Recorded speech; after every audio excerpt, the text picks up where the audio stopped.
네, 안녕하세요. 연세통합치과 대표원장 박성원입니다. 네, 안녕하세요. 연세통합치과 대표원장 백은준입니다.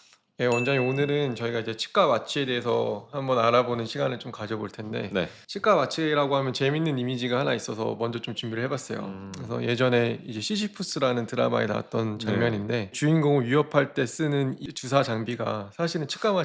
마취잖아요. 네. 치과 수술하는 장면은 물론 아닌데 음. 치과 마취에 대한 이미지가 어떤가에 대해서 되게 단편적으로 보여주는 장면이지 않을까 싶습니다. 그쵸. 저희는 사실 이제 연세통합치과는 무섭지 않은 치과를 위해서 많이 노력을 하고 있잖아요. 그쵸. 근데 저희가 뭐 수면 마취, 뭐 정신용어로 의식화 진정법이라고 하는 네. 그런 것도 하지만 무조건적인 수면 마취가 사실 답이 아니거든요. 그래서 수면 마취를 그래서 안 하더라도 어떤 방법들이 있어서 치과 공포증을 극복할 수 있을지 이런 거에서 참 노력들을 그동안 많이 해오고 있는데, 그래서 저희가 가장 노력하는 부분이 이제 무통 마취기, 뭐 내지는 뭐 무통 마취 이런 부분이라고 봐주시면 될 것 같은데, 네. 이것도 또 의료법 저촉 소지가 있어서 왜 무통 마취기가 이름은 노페인이고 무통 마취라고 불리우지만 실제로 무통은 아니다. 그쵸. 통증이 하나도 네. 없는 것은 아니다. 네. 혹시 오해를 불러일으킬까봐 이 부분만 수정하고 넘어가면, 기본적으로 저희가 이제 무통 마취기라고 불리우는 이런 장비들의 투자를 그동안 많이 해왔잖아요. 그럼요. 그래서 저희가 그동안 얼마를 썼는지를 좀 생각을 해봤는데 거의 뭐 소고기로 치면 거의 한 500인분 되지 않을까 싶습니다.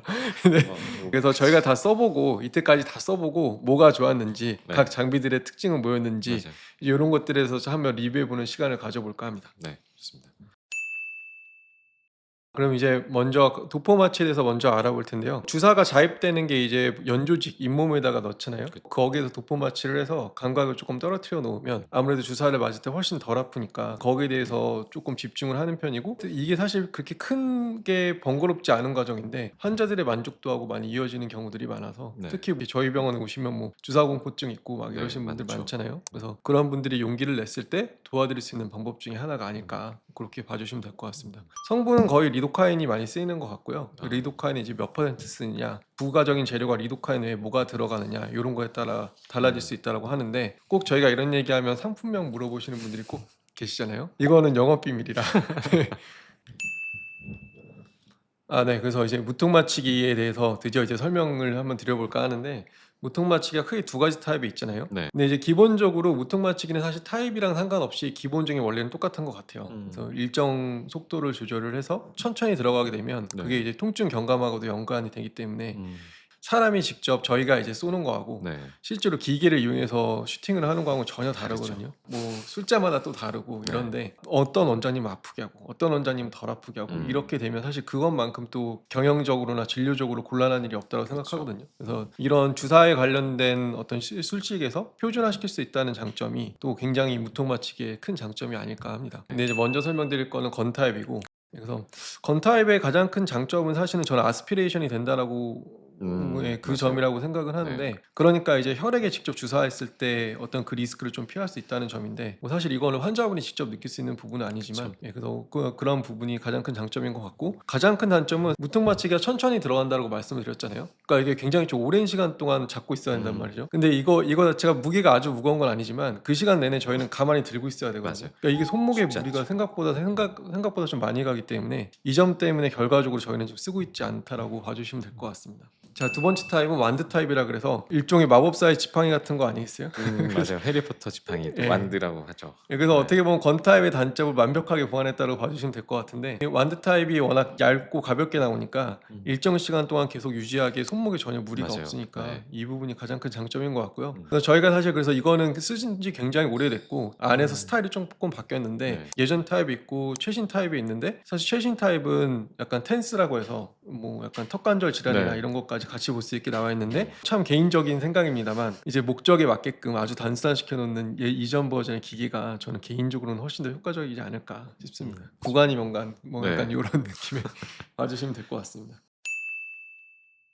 제가 소개해 드릴 것도 이제 다 마취와 관련된 것들인데, 치과에서 공포 때문에 치과 오기를 힘들어하시는 분들이 제일 첫 번째로 많이 꼽으시는 게 "마취하기 힘들어요." 이거였어요. 사실 마취만 잘 되면 그다음 치료는 아픈 상태에서 하는 게 아니기 때문에 안 아파하시거든요. 좀 무섭긴 하지만. 마취가 해도 잘 안 될 때 할 수 있는 그런 특수한 장비들 설명을 좀 드리겠습니다. 첫 번째로는 리도카인 워머라는 게 있어요. 그러면 저희가 쓰는 보통 마취가 리도카인인데, 그 앰플을 어떤 기계에다가 넣어 놓으면 따뜻해져요. 그래서 마취를 할 조립할 때 체온이랑 비슷한 상태에서 약물이 들어가게 되면 조직과 비슷한 온도이기 때문에 이물감을 좀 덜 느껴요. 그래서 들어올 때 좀 덜 아픕니다. 이제 말 그대로 웜어기 때문에 걔가 온도를 좀 37도 이 정도로 유지해 주기 때문에 약간 따뜻해요. 그 기계 자체가. 그래서 오랫동안 여기에 리도카인이 들어간 채로 방치되게 되면 그 리도카인에 있는 약물이 변형이 되진 않지만 그 주변에 세균이나 좀 안 좋은 것들이 번식할 수 있게 돼서 그거는 좀 주의해서 사용을 해야 되는 그런 기계 중에 하나입니다. 저희는 그래서 사용을 하진 않고 그래서 가끔 좀 차갑다 싶으면 손으로 이렇게 잡고 있어요. 네, 손으로 잡고 있으면 좀 따뜻해지니까 그 상태에서 이제 체결해서 마취를 하면 좀 덜하죠. 그래서 온도를 바꾸는 것만으로도 이제 마취의 통증을 좀 줄여줄 수 있다는 걸 먼저 말씀드리고 싶었고요. 다음으로 두 번째로 설명해드릴 기기는 일명 골내 마취기라는 겁니다. 저희가 이제 들여온 지는 얼마 안 됐는데 굉장히 효과가 좋기 때문에 박사 원장님도 그렇고 저도 굉장히 좋아하는 그런 마취 장비 중에 하나인데요. 보통은 이제 마취할 때 잇몸에다가 마취를 많이 하거든요. 그렇게 해도 마취가 보통 다 되기 때문에. 하지만 그렇게 해서도 안 된다? 그럼 이제 뼈를 뚫고 뼈 안에다가 마취를 그 속에다가 한다는 거예요. 뼈 안에는 겉에 피질골이라고 하는 굉장히 단단한 피질골이 있고 안에는 해면골이라고 해서 좀 듬성듬성한 뼈로 이루어져 있어요. 그 부분은 그 신경도 별로 없고 통증을 많이 못 느끼는 부위이기 때문에 겉에 있는 피질골을 살짝 뚫고 들어가서 그 안에다가 마취약을 쏘는 겁니다. 그래서 진행을 할 때 살짝의 이렇게 진동이 드륵 하고 있어요. 그러면 거기를 그 주사 바늘이 살짝 뚫고 들어가는 거죠. 실제로 저도 몇 번 시연을 당해봤는데 그냥 약간의 그 진동? 드르륵하고 뭐 이게 뭐지 하는 느낌이 딱 들고 나서 그 다음에 안에 들어간 그 약물이 퍼지고 나면 마취가 굉장히 빨리 됩니다. 원장님도 한번 받아보셨죠? 네. 네, 저희가 왜 이 장비에 조금 집중을 했었냐면 이게 치과 의사 선생님들은 이렇게 말씀하시면 느낌이 딱 오실 거예요. 아마 40대 남자고 굉장히 체구가 좋으신 분의 오른쪽 아래 뭐 하악. 예, 네. 하악에 신경치료를 한다라고 하면 저희가 마취를 일반적인 용량의 한 2배 정도 넣어도 고통스러워 하시는 경우가 있거든요. 각오하고 하죠. 그래서 그런 경우에 사실 그렇게 다른 치과에서 이제 그렇게 해서 고생을 많이 하셔서 저희 치과에서 온다라고 한들 사실은 뭐 마취 방법이 크게 바뀌지가 않으면 저희 병원에서 해도 어차피 아픈 건 또 마찬가지잖아요. 그렇죠. 그래서 그것 때문에 또 사실 또 수면을 알아보고 오시는 경우가 있는데 사실 이 경우는 사실 수면 마취가 해결책이 아니잖아요. 그쵸, 마취가 그러니까. 돼야 되는 문제니까. 그래서 이런 경우에는 사실은 골래 마취가 굉장히 드라마틱한 솔루션이 될 수 있다라고 그쵸. 봐주시면 될 것 같습니다. 네. 단점은 제가 봤을 때는 한 두 가지 정도가 있을 것 같은데 첫 번째는 뼈를 뚫고 들어가다 보니까 거기에 대해서 조금 부담감이 좀 있으신 것 같고요. 그리고 두 번째 단점은 가격인데 예, 기계 가격. 도입할 때 네. 많이 망설이고 많이 검토했는데 그리고 저희는 약간 또 마취 관련돼서는 다 써보자는 게 또 원칙적이긴 하잖아요. 마취계 어떻게 보면 오타쿠라고 할 수도 있죠. 정말 진심으로. 예, 그래서 네. 이번에 써보고 나서 괜찮아서 용도에 맞게 쓰면 괜찮을 것 같습니다. 그래서 그런 마취 시스템도 있다라는 거 그런 것도 아시면은 조금 치과 선택하실 때 좀 도움이 되실 것 같아요.